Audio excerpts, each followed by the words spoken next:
And the Pentagon is warning thousands of North Korean soldiers are set to fight alongside Russian troops in the war in Ukraine in the next few days.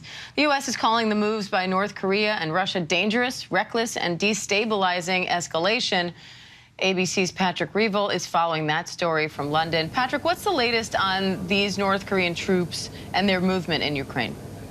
Hi, Dan. Yeah, the U.S. now says it expects thousands of North Korean troops will likely go into combat against Ukrainian forces in the coming days. Now, the Defense Secretary Lloyd Austin yesterday says the U.S. assesses that there are now around 8,000 North Korean troops in Russia's Kursk region. And this is the region that Ukraine managed to gain a foothold in with its surprise offensive back in August, and where Russia has been struggling to dislodge them. It's believed that potentially that means that the North Korean troops will now join the efforts to try and push Ukrainian forces out. It also potentially means they can free up better trained Russian forces to move to eastern Ukraine, where Russia is on the offensive and making gains. And clearly, this is concerning for Ukraine. You know, the US says and has been trying to present it as a sign of weakness for Russia, saying that it shows that Vladimir Putin has had to turn to North Korea because of the enormous losses that Russia is suffering. The US assesses that Russia is losing around 1,200 men a day at the moment, obviously a huge number. But clearly, this is still a big concern for Ukraine because it's more troops for Putin at a moment when Ukrainian forces themselves are struggling with numbers and are stretched thin, Diane. Patrick, how's the U.S. responding to this?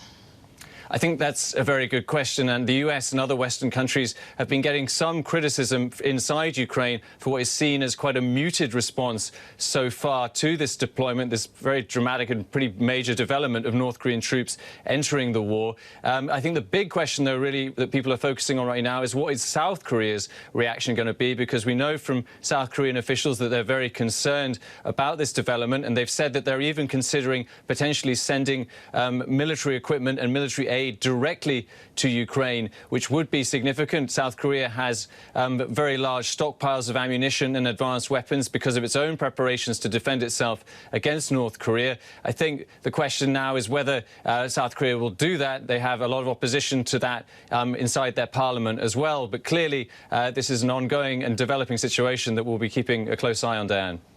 Patrick Reevell, thank you.